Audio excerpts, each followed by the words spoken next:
Good afternoon, everybody. I'm on my lunch break and decided to grace you with another video. Now, I know that, I don't know about you and this whole Russia continuing story, but I distinctly remember being reliably informed that the Russian forces were being heroically and righteously rebuffed and repelled by the ghost of Kiev. Women and children making Molotov cocktails and loading rifles. Lone citizens being given AK-47s by their government. And even Zelensky himself storming the front lines. And yet, despite all of that wonderful resistance and nationalistic pride and endless propaganda, we are in day 6. And CBS News has had to post some cope about Russian forces closing in on Ukraine's capital as the death toll mounts. It seems as if they've been lying to you. Perish the thought. Satellite images show a 40-mile-long Russian military convoy approaching Ukraine's capital in Kiev on Tuesday, as authorities said Russian forces carried out a deadly attack at the city's main TV tower. Based.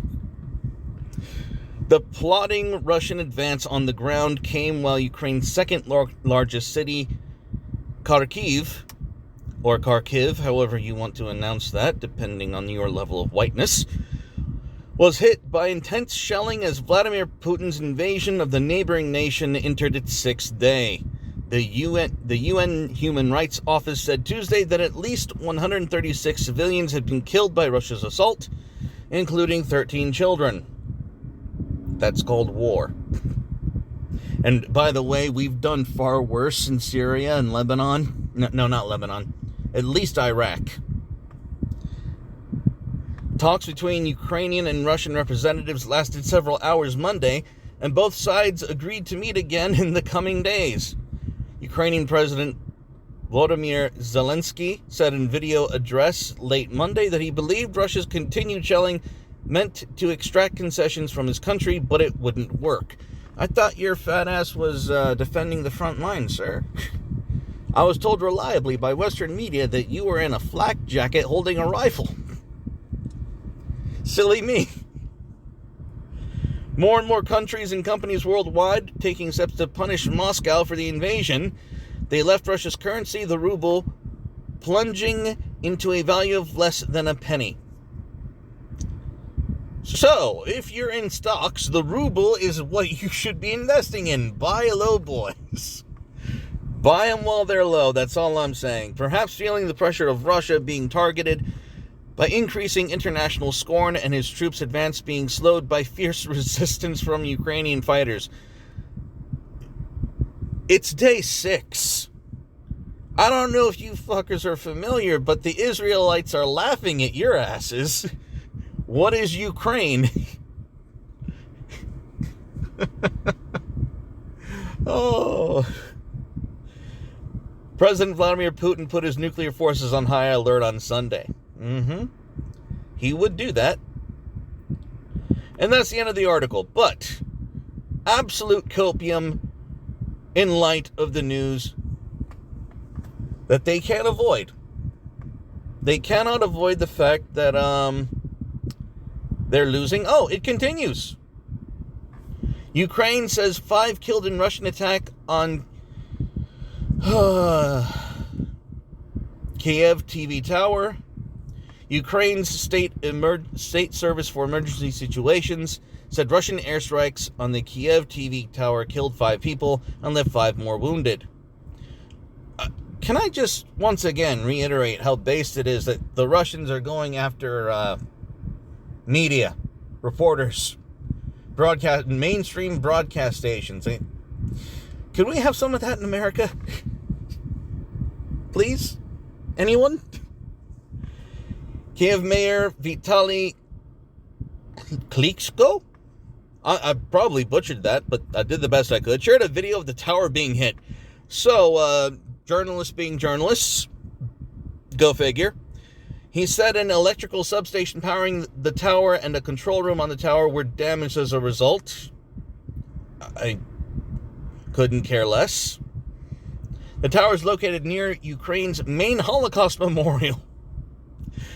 The Ministry of Foreign Affairs said the head of Ukrainian President Zelensky's office said on Facebook that a powerful missile attack on the territory where the Babi Yar Memorial Complex is located is underway. So,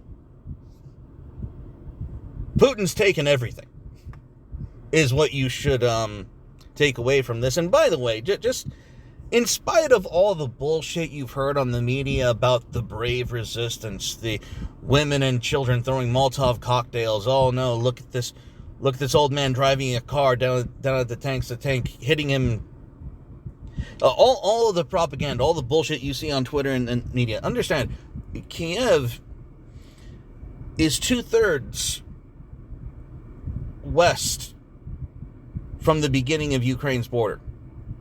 If the Russians are in Kiev, it means that 2/3 of the Ukraine is already gone.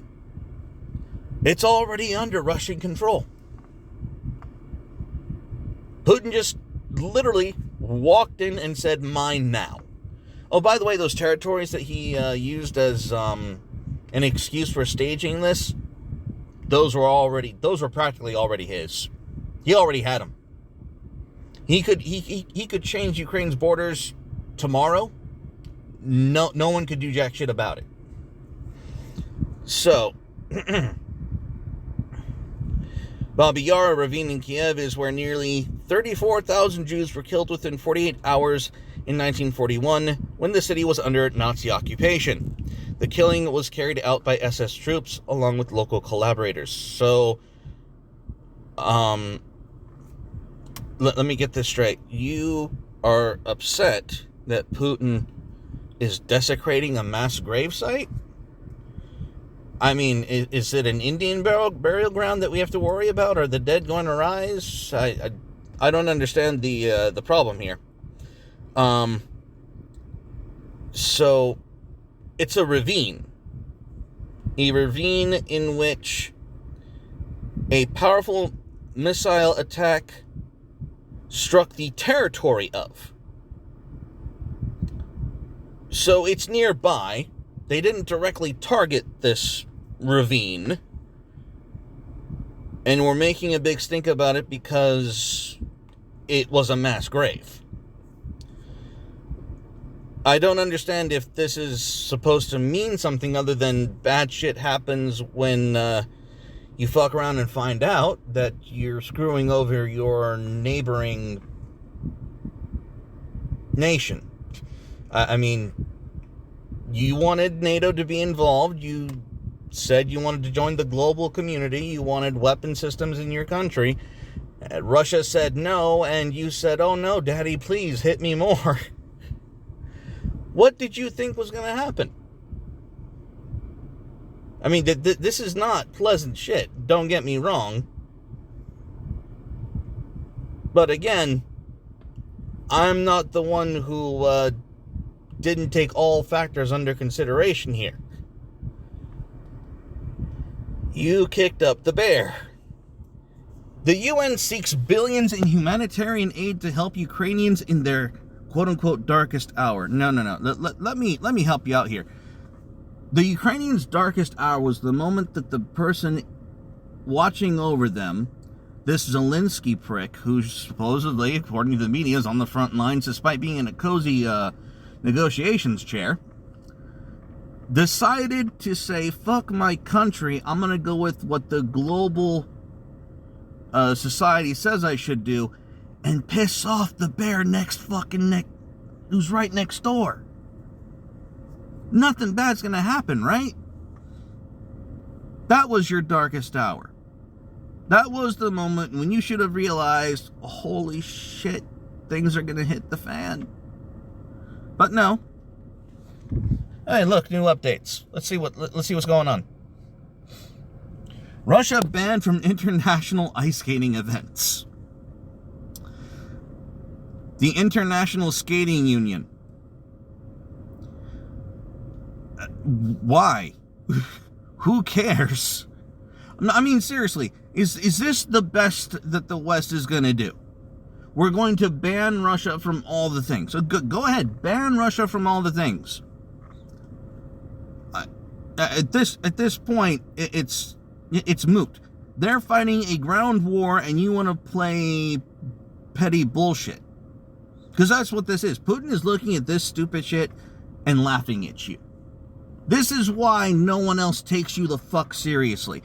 Banned from international skating events. The International Skating Union. Who gives a fuck about those fairies anyway? Holy shit. Barred all Russian ice skaters from participating in international skating competitions. Said in a statement that no skaters from Russia and Belarus shall be invited or allowed to participate in international ice skating competitions, including the ISU championships and other ISU events. Belarus is a close ally of Russia. I couldn't care less. I mean, imagine being in the international community and thinking, well, if I can't, we can't have Russia be part of this anymore. Your fucking priorities. I mean, talk about first world problems. Good Lord, these people are tone deaf. I'm sorry, I'm going to return to our regular scheduled programming because, my God, that was mind-numbingly stupid. United Nations and humanitarian agencies have launched an emergency appeal to raise $1.7 billion, citing a steep rise in humanitarian needs as essential supplies and services are disrupted and civilians flee the fighting. I thought everyone was staying and picking up a rifle to defend their country. I thought that we were just handing out AK-47s. Well, migrants, refugees, although to give credit where it's due, at least the Ukraine is actually sending actual women and children, not fighting age men. Now, credit where it's due. The UN estimates that 12 million Ukrainians need protection and relief. Yeah, and you know whose fault that is? Zelensky's. That's whose fault this is. He failed his people by failing to consider his neighbor and the people who own him. I mean, seriously, your energy production and your power grid is owned by Russia. The fuck were you thinking? You're an idiot. Families with small children are hunkered down in basements and subway stations or running for their lives to the terrifying sound of explosions and wailing sirens. Casualty numbers are rising fast. Now, those are two separate statements. Yes, families with small children are fleeing and running, finding cover wherever they can. Casualty numbers rising fast does not mean that those families and children are being the ones counted as dead. This is what I hate about modern propaganda, is they expect you to link these two things even though they're obviously two different things. And by the way, I had this conversation with Mrs. Carnal, and she's saying, even if we wanted to do something for the Ukraine, what could we do? And I'm like, absolutely dick. Absolutely dick. Because, by the way, these international agencies right here, the United Nations, they do this shit all the time. They do it with Africa. They do it with the Middle East. They do it with practically every backwards third world hellhole you can think of. It never gets, that money, those supplies never get where they're supposed to. They get caught up with warlords. That's where they go. That's where you're sending your money. So the United Nations is asking the people to dump at least 1.7 billion to just piss away to fund warlords and criminals in Ukraine and wherever else they're going to send that money to. And do not forget the administration fee, which is about 90% of what, at least 90% of whatever they take in, 90% of it is going for the cost of administration. In other words, the middleman for the transaction. That's the administrative cost of all of these humanitarian efforts. 90% of it goes to the people managing the transaction. So, at least 677 people have fled Ukraine since the invasion began, and many more are expected to leave. Again, Zelensky should have seen this shit coming from a mile away. He knew who he was dealing with. He knew whose hand he was shaking. And, by the way, NATO's not doing shit because they know Putin's crazy as fuck. Putin now has the Trump effect. Putin has made it loud and clear, you fuck with me, you're gonna fucking regret it. And I don't have to invade you to make it happen. I mean, what are you gonna do with that? Because if you poke the bear, he's going to attack you. He doesn't care who the target is. And the world has been put on notice. NATO, stay the fuck out. You made this mess and I have to clean it up. So that's where we're at.